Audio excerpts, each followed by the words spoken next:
सोचो जब अल्लाह खुद किसी कौम को इज्जत दे लेकिन वो लोग उसके एहसान भूल जाएं फिर क्या होता है। So this is the day 16 of understanding Quran in the most easiest way. कल हमने सूरह अल बकरा का 14 रुकू डिस्कस किया था। आज हम 15 रुकू का तर्जुमा डिस्कस करेंगे। इस रुकू में अल्लाह पाक फरमाते हैं, ए नबी सल्लल्लाहु अलैहि वसल्लम, हमने आपको हक के साथ भेजा है, खुशखबरी देने वाला और डर सुनाने वाला बनाकर, और आपसे लोगों के जहन्नमी होने के बारे में सवाल नहीं किया जाएगा। आपका काम पैगाम पहुंचाना है। हिसाब तो हर इंसान का उसके अपने आमाल के मुताबिक होगा। यहूदी और नसरानी कभी आपसे राजी नहीं होंगे जब तक आप उनके दीन की पैरवी ना करें। आप कह दीजिए, अल्लाह की हिदायत ही असल हिदायत है। अगर आप इल्म आने के बाद भी उनकी ख्वाहिशात के पीछे चलें तो अल्लाह से बचाने वाला कोई दोस्त या मददगार नहीं होगा।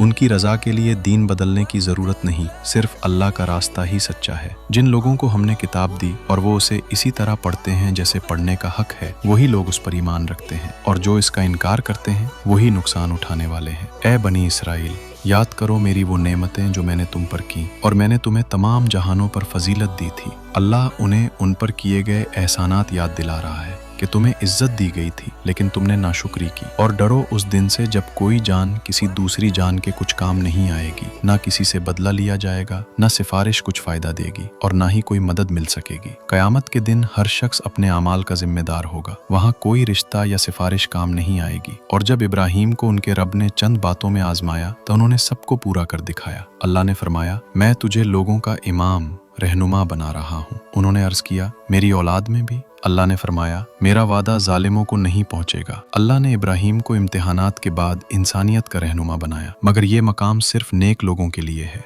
जालिमों के लिए नहीं। तो ये था 15 रुकू। कल हम लोग इंशाअल्लाह 16 रुकू का तर्जुमा देखेंगे। So make sure you follow फी अमानिल्लाह।